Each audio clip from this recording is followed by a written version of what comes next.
Okay student, இந்த complex அனாலிசிஸ்லாம் நம்ம நிறையா ப்ராப்ளம்ஸ் பார்த்துருக்கோம். லாஸ்ட் கிளாஸில் வந்து ரேடியஸ் ஆஃப் கன்வர்ஜன்ஸ் போட்டேன், அடுத்தது ஆர்டர் ஆஃப் போல்ஸ் போட்டு நிறையா வீடியோ போட்டிருக்கோம். இது ரெசிடியூஸ் பற்றி நம்ம டீட்டெயிலாக பார்ப்போம். ரெசிடியூஸில் எத்தனை மெத்தட் இருக்குது, அது எப்படிலாம் கொஸ்டின் கேட்குறதுக்கு வாய்ப்பு இருக்குது. ஜென்ரலாக ஒரு 2-3 சம்மு போட்டுட்டு முடிச்சிடுவாங்க மற்ற சென்டரில். அப்படி இல்லை, நம்ம வந்து இதில் நிறையா மெத்தட் இருக்குது, ரைட்டா? ஸோ எல்லாருமே உங்களுக்கு சொல்லிக்கிட்டு போகிறோம். நீங்கள் பார்க்கும்போதே தெரியும் இதெல்லாம் நம்ம இது வரைக்கும் படிச்சிருக்குமா படிக்கலையான்னு, ரைட்டா? சரி, ஃபஸ்ட்டு மெத்தடில் டைப்பில் என்னென்னா இந்த residue at simple pole z equal to A.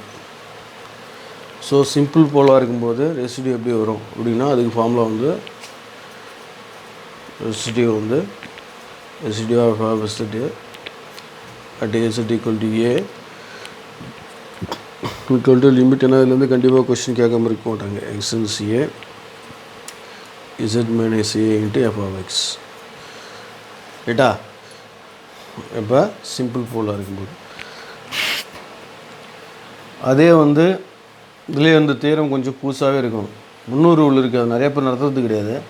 Very very important rule. CSR நெட்லாம் இதெல்லாம் கொஸ்டின் கேட்பாங்க, ரைட்டா? அது என்ன ஃபார்முலா ஃபஸ்ட்டு அதுலேயும் ஃபார்மை கொடுத்துட்டு சம் போட்டால் ஈஸியாக புரிஞ்சு நினைக்கிறேன். ஃபஸ்ட்டு இதை முடிச்சுட்டு அடுத்த மாதிரி போவோம். இப்போ ஒரு இதில் எப்படி, for example f of z equal to e power 2z divide by z minus 1 z minus 2 இப்படி கொஸ்டின் கேட்குறான்னு வச்சுக்கலாம். இதில் வந்து சிங்குலர் பாயிண்ட்ஸ் நாங்கள் எப்படி தெரியும், இசட் ஈக்குவல் டு 1 அதில் ஒரு சிம்பிள் போல் கிடைக்கும். அடுத்து z equal to -2 are simple pole, இல்லையா? சரி, அந்த சிம்பிள் போலுக்கு ரெசிடியூ என்னன்னு கண்டுபிடிக்கும் போது ஃபஸ்ட்டு இது ஒரு சிம்பிள் போல் இருக்குது, இது ஒரு சிம்பிள் போல் இருக்குது, இல்லையா? So residue f of z equal to z equal to 1 இதுக்கு ஒரு கண்டுபிடிக்கணும். அடுத்த residue f of z equal to -2 இதுக்கு ஒரு சிம்பிள் போல். ஃபார்முலா என்ன சொன்னேன், limit z tends to a. அப்போ இது z tends to 1 z minus ஏன்னா z minus 1 into f of x, அதான் எஃப் ஆஃப் இசட், இல்லையா? எஃப் ஆஃப் இசட்ன்றதை இது வரைக்கும் கணக்கு என்ன கொடுத்தா அப்படியே எழுதிக்கணும். இ பவர் 2z. சில பேர் வேறு மெத்தட் போடுவாங்க, அப்படியே மண்டை காஞ்சி போயிடும். அதெல்லாம் போடாமல் தான் shortcut. Z minus 1 z minus cancel ஆகிடும். இப்போ 1 கொடுத்துட்டா e power 2 into 1 e power 2 பைனா இருக்கும் -1, இல்லையா? இது வந்து 1 தானே. 1 கொடுத்துட்டா இது என்ன இருக்குது, இசட் மைனஸ் 2வா? So z minus 2 z plus 2. So இது -2 தானே கொடுத்துருக்கேன் கொஸ்டினில். அப்போ -2 கொடுத்தா -1 -2 -1 வந்துடும், ரைட்டா? சரி, ரெண்டாவது வேல்யூ கொடுக்கும்போது இசட் டென்ஸ் டு -2, ரைட்டா? இது +2 இருக்கும்போது -2. ஸோ -2 இருக்கும்போது இது +2, இல்லையா? சரி, +2 தான். ஏன்னா மைனஸ் இருந்தாச்சுன்னா ப்ளஸ் ஆகிடும். இந்த 2க்கு போடும்போது z minus 2 into e power 2z divide by z minus 1 into z minus 2. Z minus 2 z minus 2 cancel. இங்கே 2 கொடுத்தா 2 இன்ட்டு 2 எவ்வளோ, 4. இங்கே 2 கொடுத்தா 2ல் 1 போச்சுன்னா 1 ஈக்குவல் டு இ பவர் 4.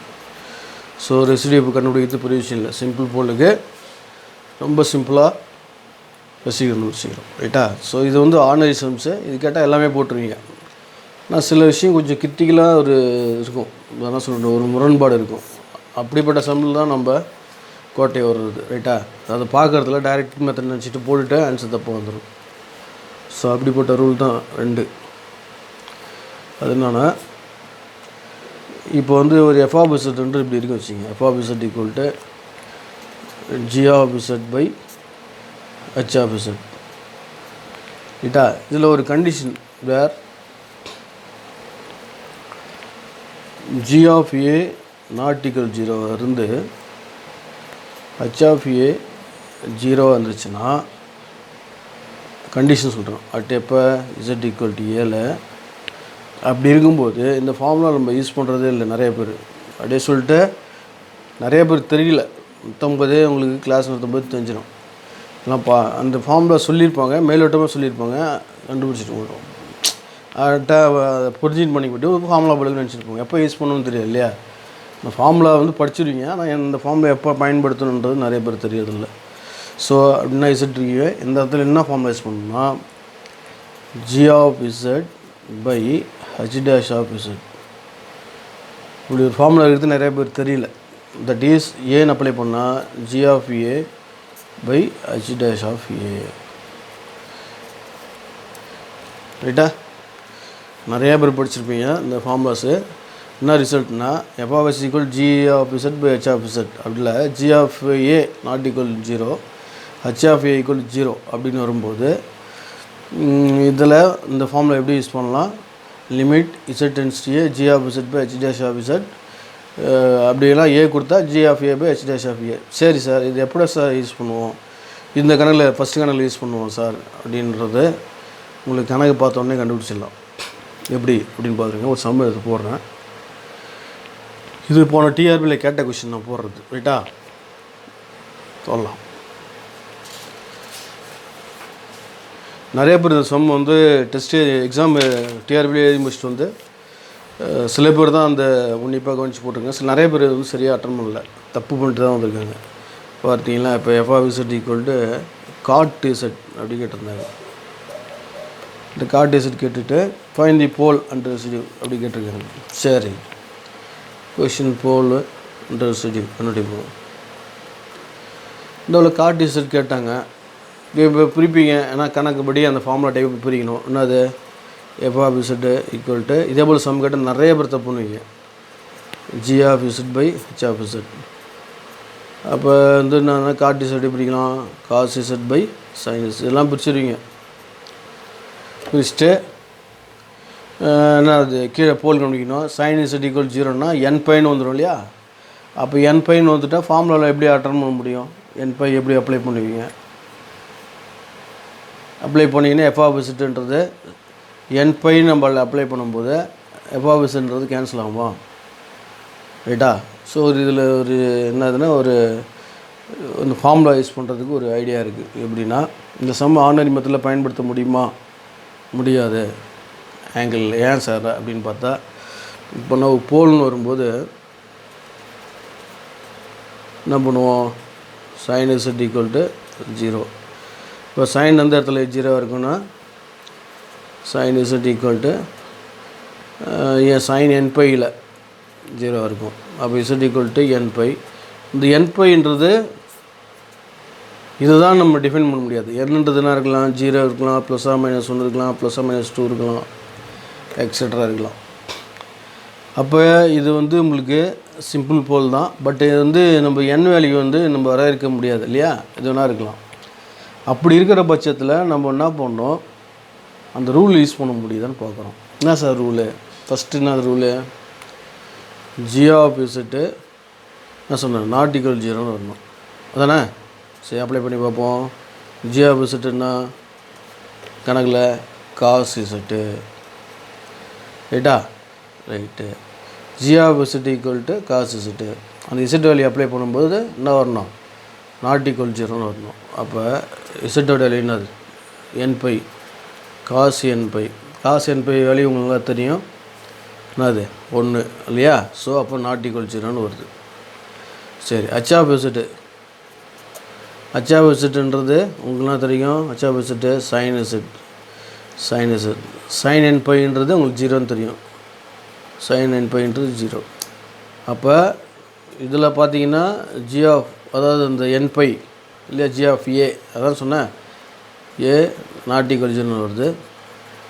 இது h of a ஈக்குவல் 0ன்னு வருது. அதாவது ரொம்ப சிம்பிளாக குழப்பாமல் சொன்னால் g of z not equal 0ன்னு வருது, h of z ஈக்குவல் 0ன்னு வருது. அப்போ அந்த ரூல் நம்ம பயன்படுத்த முடியும். இந்த கண்டிஷன் வருது. என்ன சார் ரூலு அப்படின்னு பார்த்தீங்கன்னா, residue f of z at z ஈக்குவல்னது n பையா, z equal to n pi equal to limit z tends to n pi. என்ன சொல்லுது rule? g of z divided by h dash of z போடுங்க. அப்படி rule use பண்ணிச்சுன்னா g of z அப்படியே போட்டு இது என்ன பண்ணுறீங்க ஒரு டிஃபரன்ஷியேட் பண்ணி போடுங்க. ஹெச்டிஎஸ் ஆஃப் இசட் போட்டிங்கன்னா ஆன்சர் கரெக்டாக வந்துடும். அப்போ ஜி ஆஃப் இசட்டுன்றது அப்படியே போகிறோம். ஜி ஆஃப் இசட்டுன்றது அதை கொடுத்துருங்க பாருங்கள் காசு இசட்டு. ஹெச் ஆஃப் இசட்டுன்றது சைன் இசட்டு.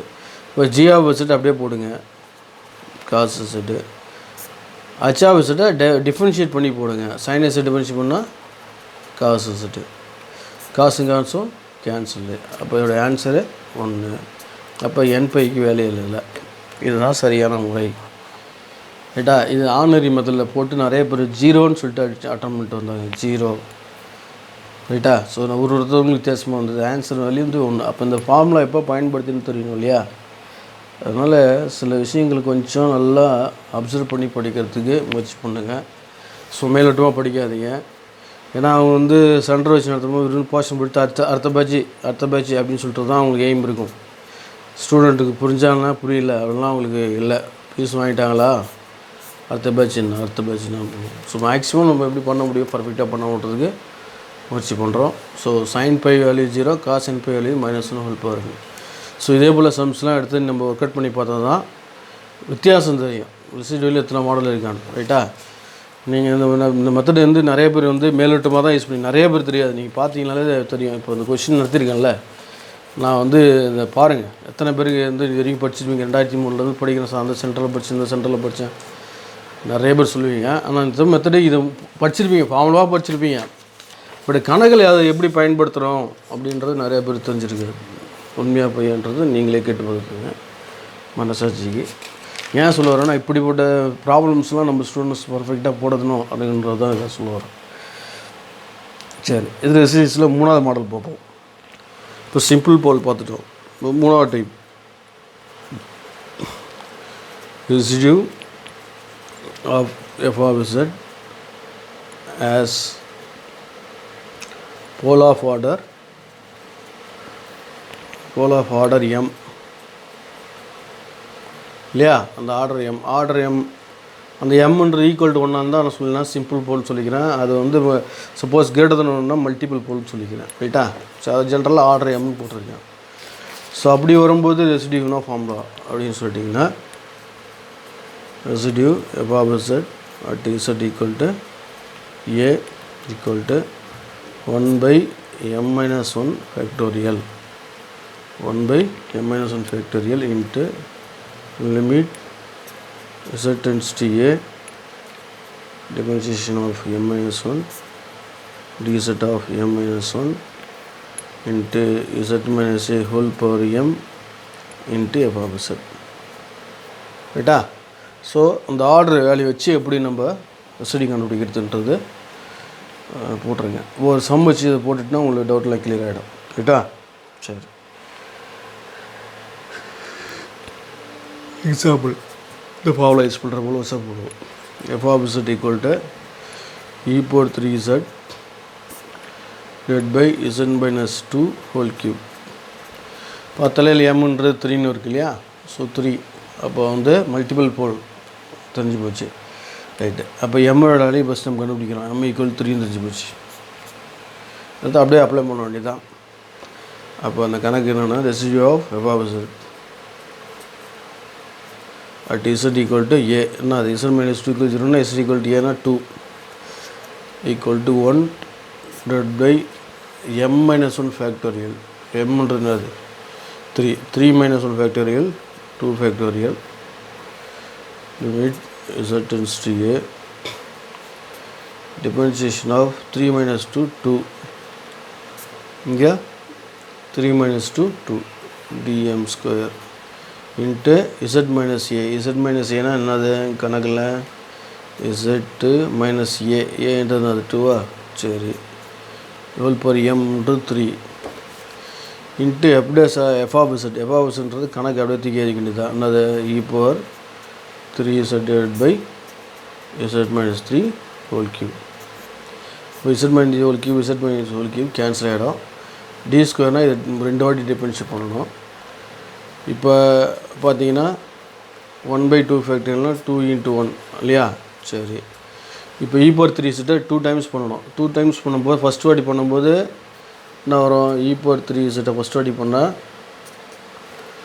டிஃபரன்ஷியேட் பண்ணால் என்ன வரும் e⁻3z × 3ன்னு வரும். செகண்ட் வாட்டி பண்ணோம்னா 3 × 3 எவ்வளோ 9 × e⁻3zன்னு வரும். ஸோ 2 டைம்ஸ் நம்ம அதை இன்டர்வல் பண்ணுறோம். அப்போ 9 × e⁻3z ஓகேவா. அட் z = என்ன கொடுத்துருக்காங்க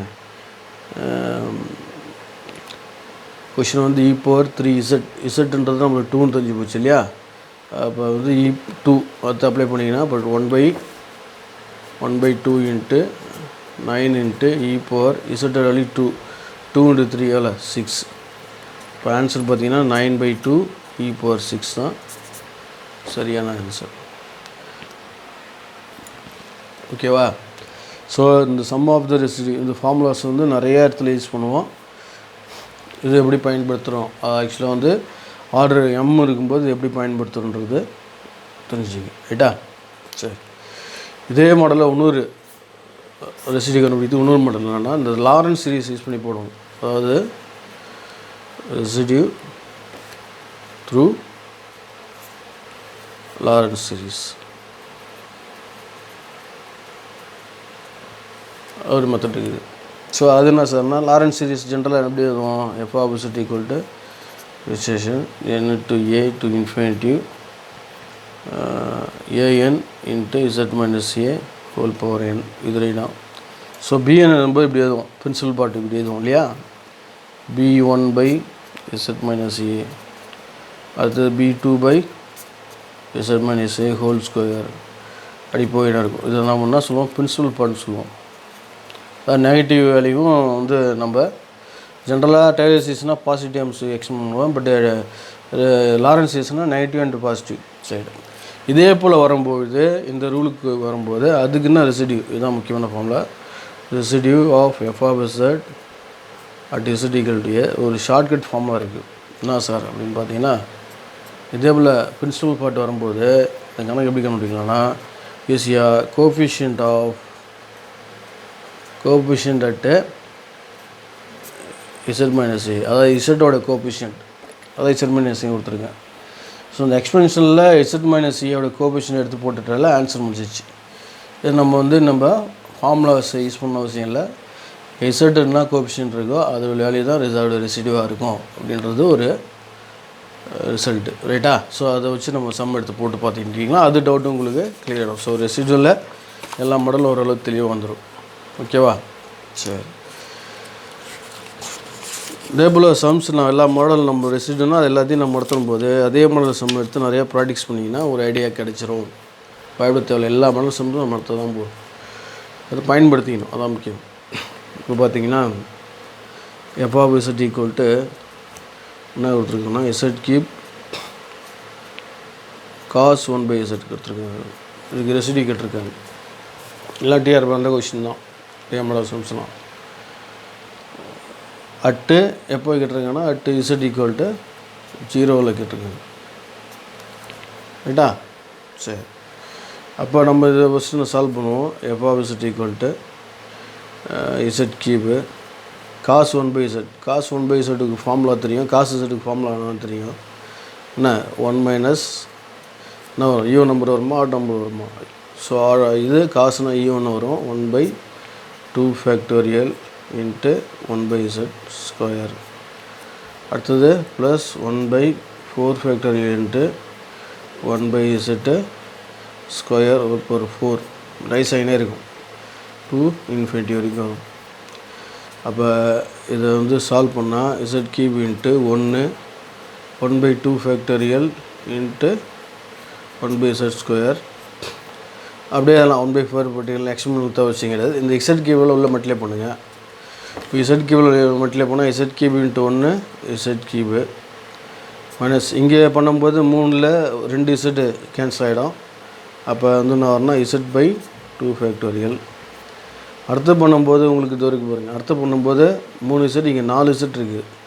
அப்போ என்ன வரணும்னா 1/4 ஃபேக்டோரியல் 4ல் 3 போச்சுன்னா 1/z ரைட்டா. அதுக்கப்புறம் எதுவும் போடணும்னு அவசியம் இல்லை. நம்மளுக்கு வந்து எதோட தேவை கோஎஃபிஷியன்ட் தேவை இந்த 1/z கோஎஃபிஷியன்ட் தெரிஞ்சாலே போதும் இல்லையா. 1/z 1/z minus ஏவோ.